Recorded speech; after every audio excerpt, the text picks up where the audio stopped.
Don't think twice. It's all right. Good attitude, Bob. That's me, innit? All over. Happy-go-lucky. Right. Well, it's always a shock when I start this and I get a glimpse of my fat, red, bloated. It's even worse today because usually I've had a bath, and I have had a bath, but before that I had a sauna. So double sweaty. I have a sauna. We got a sauna. It was already in the house. We didn't have it built or anything, but it's like a spa. Right. And I wouldn't usually bother, but I read that, or someone told me, that if you have 3 15-minute saunas a week, it sort of decreases your chance of stroke by about 50%. I can't remember the details, but it was really good. It was worth a try, as there was already a sauna here. So I do. I have a sauna. We both do. Me and Jane have a little sauna 3 times a week. And yeah, I mean, if it's that easy to decrease your chances of stroke, you've got no excuse, have it? If sitting in a warm room listening to Spotify is all you have to do to live longer, then it would. Oh, so yeah, I've had a little. What did I day? We went for a long walk. What did I do? Played table tennis. I worked out. I had 2 boxing matches on my virtual reality. I'm obsessed with it now. If ever I'm itching. If I have a fight, a couple of hours later I go, I want another fight. I don't want. So yeah, that is great because it's not real in the sense that someone's hitting you back, but you're still prancing around throwing punches. It's like I don't know, 12 minutes of shadow boxing, and you are hitting as hard as you can, and you're getting, you know what I mean? I'm really trying to knock him out. So yeah, I've been through them all now, so I've got to go back. I think I can up the level to advanced or something. Oh, I just love it. It's so, oh God. I wouldn't do anything else. I wouldn't, if it wasn't like a competition, I wouldn't do it. I'd never dream of shadow boxing for 15 minutes or on a treadmill. I go for a run, but I've got to get somewhere. I've got to think, I want to get somewhere. Now are you interested in this?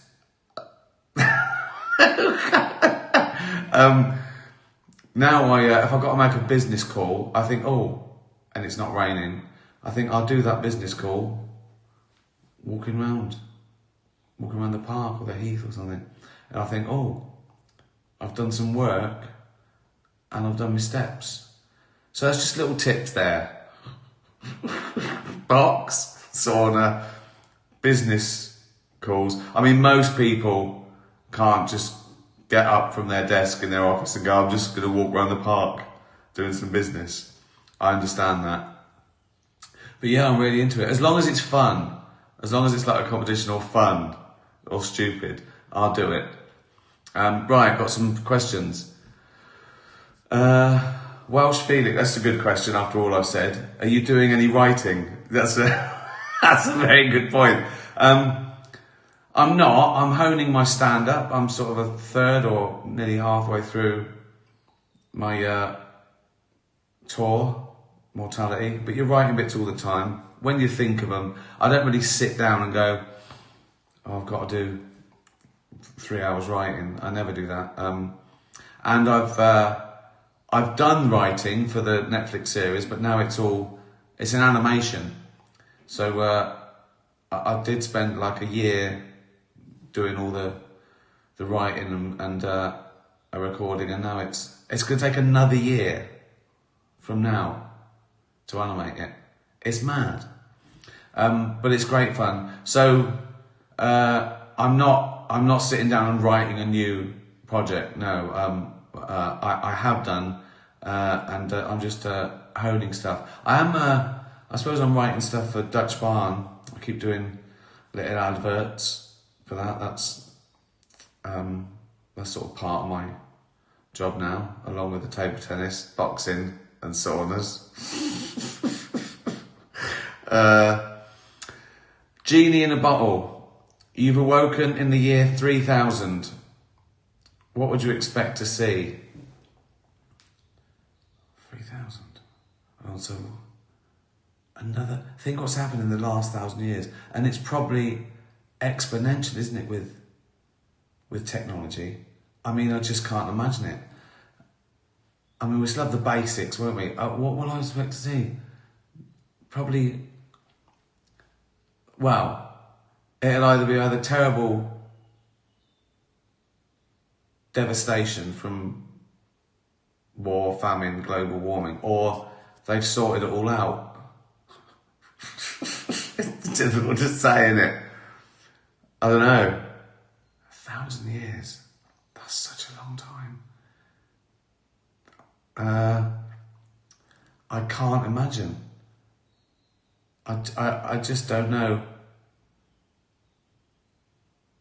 I mean, by then they better have hover cars, because they've been promising those since the 50s, haven't they? Or just suits that you just go up and whiz along somehow. I don't know the ins and outs. A pill for everything, that'd be good, wouldn't it? Like I get there, I go, oh, I feel a bit. They go, what is wrong with it? I go, I just feel shit. And they go, this is the feeling shit pill. And I go, fucking hell, it's amazing. Sorted, whatever it is. Oh, I got terrible stomachache because I ate your newfangled food. Well, just a pill for that. I don't know. It's just impossible. Well, a lot of people, I imagine. I mean, overpopulation. Be busy, won't it? I'm not going to like it. I don't want to do it. Still, keep me dead. Oh, God. Gunnar, in celebration of your new tennis court, can you make the noises you make when you hit the ball? Well, they're the same. I never did when I was younger, but it's the same noises I make when I get up off the sofa, which is, oh, that's not to hit it harder. It's like, oh, like I got to it. Oh, that is sort of like that. Sometimes I'll be in the lounge and James and I get up. I go, oh, she goes, what? I go, nothing. I was just getting up.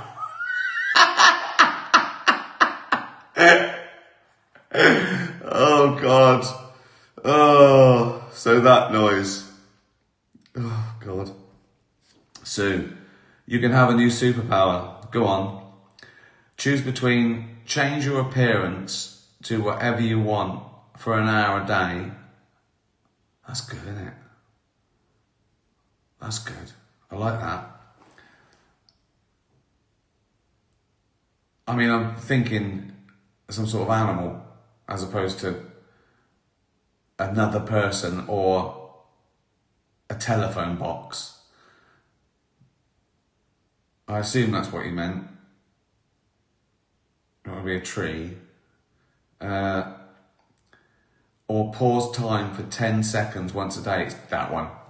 Oh, the number of times you think, oh, I wish I could do that again. Oh, God, why did I do that?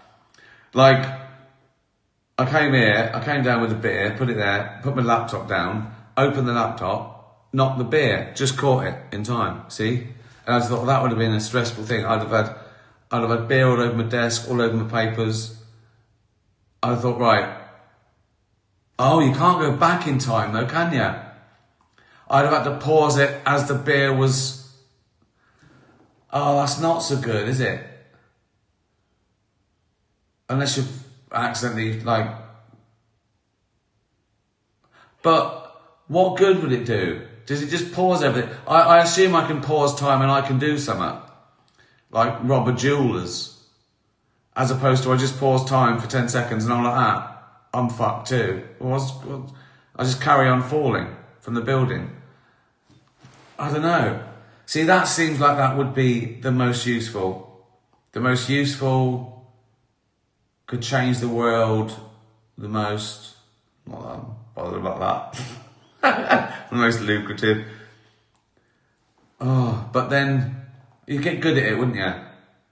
It depends. I might just change my appearance.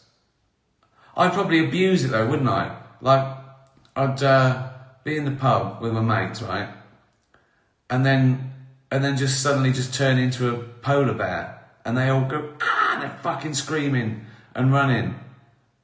Just for a laugh. I'll do that one, I think.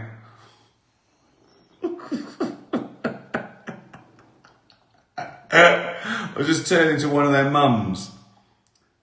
I go, you're dead, mum. I go, I'm not. Really frighten the fuck out of them. I think that one. Turn into shit. Yeah, definitely that one. Keena. Recently, a spate of YouTube comedians who use dark humour to harshly offend people with vulnerabilities have been forced to stop broadcasting their videos. What's your take on dark humour? Well, I mean, it depends what you mean by it. I mean, I deal with dark subjects, lots. I deal in taboos for various reasons. But it depends, doesn't it? I've always said it depends. Some people are offended because they mistake the subject of a joke with the actual target. I assume these people you mean are generally just trying to be offensive and troll people and not, you know, that.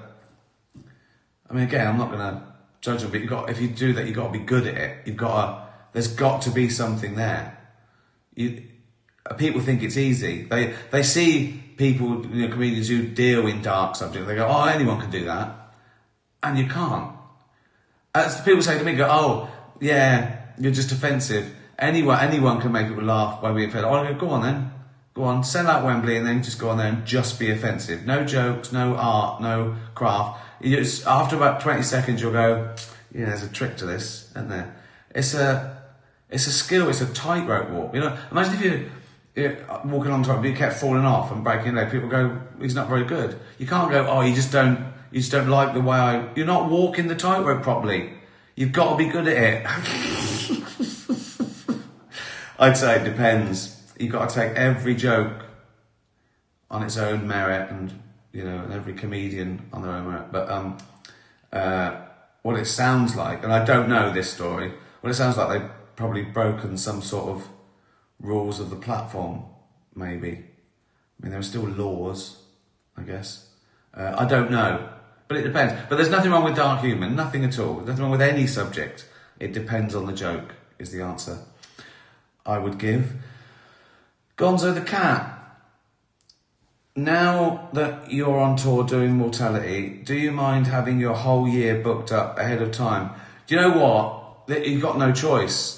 I mean, when I'm doing warm-ups, I suddenly go, oh, I've got a free day next to it. I can put it on, you know, sale and sell it out quickly.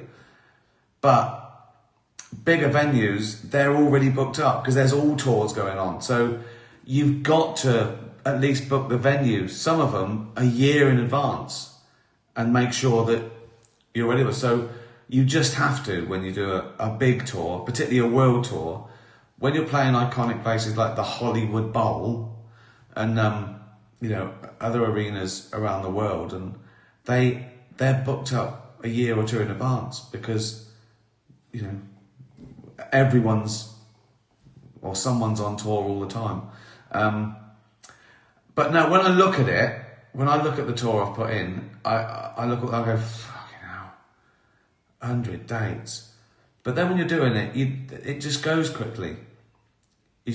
I don't look now, I don't look at the vast amount. I look forward to the next one, I go, oh, Dublin next week, can't wait, that's always great, I can't wait. And I only put in shows now that I love. I put in venues that I love in countries that I love, in cities that I love, near hotels that I love.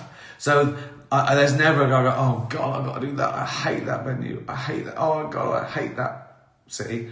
I just don't do those places. So I sort of look forward to all of it, and you build something around it. I think you need a bit of structure. It just wouldn't work if you didn't. You've got to have that structure, and I quite like it now. I hate it when someone goes wrong. If I've got a tour in and someone says, "Oh, the venue's collapsed," I'm furious. I go, fucking rebuild it. You've got 4 weeks. Oh God, I quite like a little bit of discipline. Towely towel. That's a towel called Towley, obviously.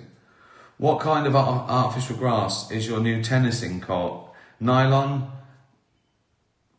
polypropylene, short pile artificial grass, long pile artificial grass, high density artificial grass, or low density artificial. What are you talking about, Towley? The surface is called pro-synthetic grass. It's great. It's like carpet, like a cross between grass and carpet. And it's exactly the same one we had put in about 10 years ago in our place in Marlow. Same people, same court. And that was the best thing I ever bought. I remember saying, that tennis court, it's great. So I'm going to play on that once or twice a week till I can't. I literally can't. When I play tennis now, I have to put plasters on my fingers because my hands hurt, right? I've got an elbow thing sometimes. Right, I have to stretch for ages and warm up. And I play till I can't run anymore. I'm exhausted. I'm exhausted, and so I'll do that until I can't anymore. So I'll get my money's worth, and it's forever as well. You know, it's that's a good thing. It'll outlive me, which is perfect, isn't it?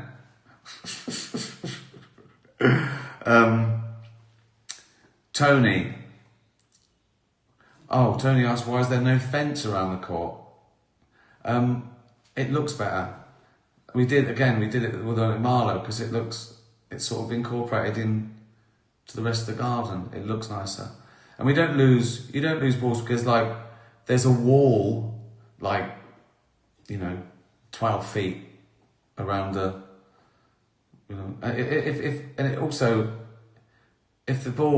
if you're playing tennis, it goes in, it doesn't really bounce that far and it rolls and you don't lose it. It doesn't go over the neighbour's fence because we've got a wall, then loads of planting, then loads of trees, then the neighbour's fence. It's very unlikely you don't lose a ball. It might roll into some fox shit. That was before the first time I played. I was looking at all proud. Oh, it looks amazing. Oh, little fox had left a little message for me. So I had to scrape that up with a stick. But yeah, it just looks nicer. I didn't want to, and everything's symmetrical. I made sure it's all aligned with everything. I think I'm OCD. We had to plant loads of things to offset the biodiversity. So yeah, it's better for nature than it was before, with all the trees and shrubs and things. And it just looks nicer, I think. I don't want to it looks like a big monstrosity, doesn't it? If you've got a big, what is it called, that chicken wire? Well, no, it's not chicken wire, is it? It looks nicer. Could and would you consider making an English Cheers version? And what role would you like to play then? Well, I'd definitely be Norm, wouldn't I? I wouldn't. It's one of my favourite shows. It's one of the best sitcoms of all time. It still stands up. It's still great. It was I don't know. it seemed like it was a new era when that came out. It's so dense. It's too good to remake, I think. And you might as well do something, if you like it, to do something like it. It doesn't have to be, oh, this is called Cheers. And there's so many great characters. I'd say that to anyone. I just can't believe they paid me to remake The Office. It's a sitcom set in an office. But I'm not going to argue. I think it's 20 years since the American version this week. 20 years since the American version. That's mad, isn't it? God. Oh, we're getting old. D-Man. How do you manage to do a show if you're in a foul mood? Really good question. That is a good question. I think I talked about this last time, that when you're filming, if something annoys you, then you've got to be funny. It's hard. But I'm rarely in a bad mood. Genuinely, I pretend to be sometimes. And also, if I'm in a bad mood, it's something it's usually so trivial that I'm angry for about a split second, and I think it doesn't matter. It's like yeah, the train is 7 minutes late. For fuck's sake! I mean, it's 7 fucking hell. That's it. It's alright. You know what I mean? There's nothing. It's nothing that bad. I mean, outside something really terrible happening, a family bereavement. I'm not in a. Also, I've usually, by the time I go on stage, I've usually been backstage with at least one other comedian. Sometimes I go on laughing because we were mucking around. Do you know what I mean? It's backstage is funnier than on stage because when you're with mates. I just rarely go on. I mean, someone could annoy me immediately if I go out and they're eating a packet of crisps, but I say, put the fucking crisps away, you dopey twat. Anyway, welcome to my new show. And also, even if you are in a bad mood, or you're worried about the state of the universe, you go out on stage and it's like therapy. You feel great when you come off. So you can't worry about you've got to concentrate all the time. It's like driving fast. You've got to. Doesn't look like you're doing much, but you're working all the time. So it's sort of hard to let your mood get in the way of a stand-up show. It's also so, what's the word? It's like muscle memory. You could have 1,000 things on it, but you just go out and you just do it. Once you've done it a few times, you're almost on autopilot. Yeah, it's you think it would be a problem, but it rarely is, I think. Well, time for one more. I haven't even plugged Dutch Barn. Dutch Barn coming to America soon, next month. We're starting on the East Coast, so look out. I'll tell you, actually, if you're in New York or New Jersey or Washington, that big bit, you got to look out for it and you've got to buy it. We've sent the shipment over there. So yeah, I plugged it now. Dutch Barn. Oh, and can of water. But genuinely drinking that. That's not. We've got loads of that now. House is full of can of water and Dutch Barn. Can of water, by the way. The innovation there is that it's loads of things are in a can, but the idea behind it was that this is sort of 100% recyclable aluminium, and it's to take a bit away from bottled waters that are clogging up the ocean. So that's what I mean. It's water. It's spring water in a can. It's not like, you know what I mean? It's not an amazing innovation, but it's doing some good, hopefully. I'm not very good I love marketing, but sometimes I suddenly go, oh, I can't be bothered. Rachel, if you had a tattoo, what would you have and where? You see, I've thought about this a lot. I always thought, when I was younger, I thought, don't get a tattoo, because then you can't change your mind. I know you can now, you can have laser stuff, but I wouldn't want that anyway. But I think I've never had a tattoo, because anything can happen. Do you know what I mean? Yeah. I could have had fucking Rolf Harris. I don't know what you'd have. Rolf Harris. Cracking reference there. Those of Americans Googling Rolf Harris. He was an entertainer who, like many entertainers of the 70s, turned out to be a wrong un. But yeah, you never know what's going to happen, do you? You never know. So, I've never had a tattoo. I probably could now, because I don't care. I mean, like, I could have one, but I can't be bothered. I know where I'd have it. I'd probably have it there. It's a good place, isn't it? There. You can hide it in a t-shirt. Oh, I don't know when I've got my shirt off in public anyway. I'd have to roll it up to show it.